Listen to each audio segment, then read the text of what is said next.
Hi guys, there was another question from section 6.4.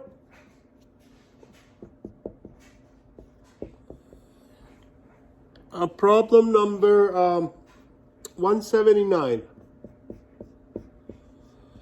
Okay, so there's a group of problems that ask us to come up with a Maclaurin series for or Taylor series for the certain function, but they ask us to use. I'm just going to read the instruction. It says in the following exercises, use the substitution. So let me write the substitution here. It's going to be an important one for this problem. B plus x raised to the r equals b plus a raised to the r, and then times 1 plus x minus a over b plus a all raised to r. Okay, so the key of course is this last part, the expression right here, because I'm sure if you notice in earlier part of the section they show you how to go from 1 plus any kind of expression here involving x, the variable, to a power, how to write the Maclaurin series or Taylor series for that function. Okay, so once we can go from this expression to this part or this form, we should be able to do that. So let me kind of show you what we are given here in this problem 179. Our function, of course, is the square root of x squared plus 2. And then also they give us the a 0, okay? So the a that shows up in here is already been given to be 0. So you really all you have to do is to see if you can rewrite this function in this using this formula. And then once you get it to this form, then this is the part that you're going to use the Maclaurin series expansion of that type of function, okay? Which I remind you of that in a minute. But right now, let me just do a little bit of manipulation. First of all, the b is going to be, in this case, of course, you remember, this is going to be your variable part. So I'm just going to rewrite this as square root of x squared plus 2 as, it's going to replace, kind of flip it or switch it. I'm going to put the 2 first, which is the same thing. So now you can kind of see what plays the role of your b would be number 2. X itself becomes just x squared. So the r, of course, as you know, anything is square root of anything is that to a power 1/2. I'm just going to pause here for a quick second. So that's the first step, to take your expression and rewrite it so that it matches these types of form, okay? So the b is a constant. In this case, it will be 2. Our x will be play a role by x squared, and of course, r will be 1/2. So I'm going to make a note of that for just real quick.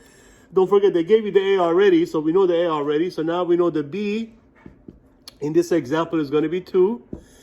Your x kind of will be your x squared here in this case. That play a role of your x squared. I'm just going to put a dot here, because of course x is not x squared, but in this case your x squared will play a role of your x.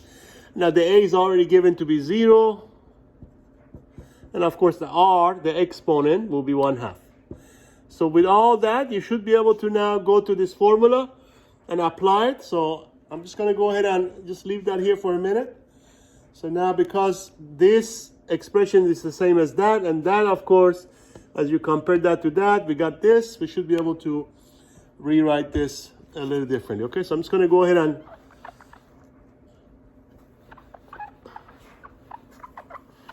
so we had originally square root of x squared plus 2, which we wrote as that. And now, as you can see, b is 2, x is x squared, r is 1/2. So if you just plug everything in, kind of match with all this information that I wrote, we should be able to get our expression. Okay, so now we have b, which in this case is what, 2, so that'll be 2 plus a, which is 0, raised to r, which is 1/2, and then times 1 plus x. Now don't forget, our x in this case is x squared minus a, which is 0, so that'll just be x squared, and then over b again, which is 2, plus a, which is 2 plus 0, which will remain as 2, and then all raised to 1/2, which is your r. Okay, well, 2 plus 0 will just remain as 2, so it'll just become 2 to the 1/2. Now this expression, I want to go ahead and, if you go back to page 585, so if you look on page 585, just going to go ahead and make a reference for you. There is a box where they give you some Maclaurin series expansion of certain function.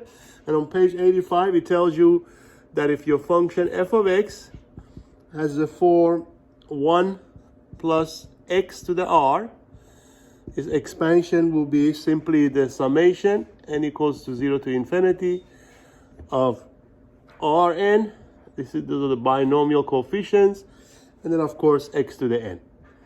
And all of that is when absolute value of x is less than 1, okay? So if you go to page 585, you see that this, I think, is the last, in that box is the last row that shows you this expansion. So now the whole point of this was to get this part right here. So now you can see that part kind of matches here. We have 1 plus our x will be, in this case, x squared over 2. And then, of course, r will be 1/2. So using this, I'm going to go ahead and take this down here.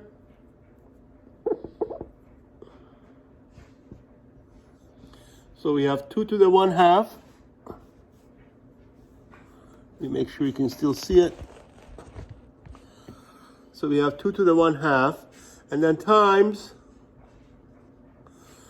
1 plus x squared over 2. So again, compared to that, so 1 is still going to be 1 is 1. Now our x, in this case, become x squared over 2.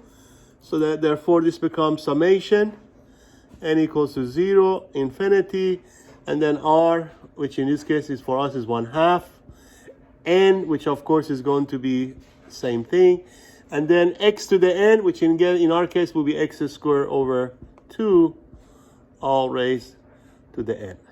And again, that's when absolute value of x. Don't forget our x in this case will be x squared over 2, so that's when absolute value of x squared over 2 is less than 1. Okay, so let me just pause here for a second.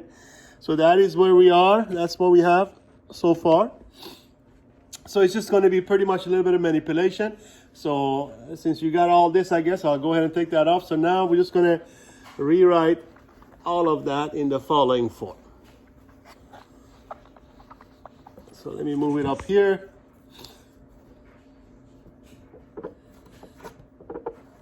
Okay, so from here, I'm just going to move it upstairs. So this becomes, you kind of raise x to the x squared to the n, also to the n, so you can write that as 1/2, 2 to the 1/2, 2 to the 1/2, and then again summation n equals to 0 to infinity. So this will remain the same, 1/2 n, and then we can write this one as x to the 2n, because when you raise x squared to the n, and also over 2 to the n. And again, if you multiply both sides by 2, because remember this absolute value actually you don't need it because everything is positive. So if you multiply both sides by 2, that tells you absolute value of x squared must be less than 2. So that will be the interval of your convergence basically here. Let me move it up a little bit. So now the only thing that remains to do, of course, I'm going to combine. So we have 2 to the 1/2, 2 to the, as you move that upstairs, become negative n. So at the end of the day, you can actually write that as n equals to 0 to infinity, 2 to the 1/2. But this is, of course, same thing as 2 to the negative n. So it'll just be 2 to the 1/2 minus n. And then, of course, times x to the, times our expression 1/2 n, which is your binomial coefficients. And, of course, x to the 2n. Again, all of that is when absolute value of x squared is less than 2. Let me kind of box that, because that is kind of your final result here. Okay, so we had to use a couple of facts, I guess, to get there. The formula they gave us, and also the power series expansion for this expression of this function, and that's how we got to our final conclusion. Okay, all right. I hope that helps.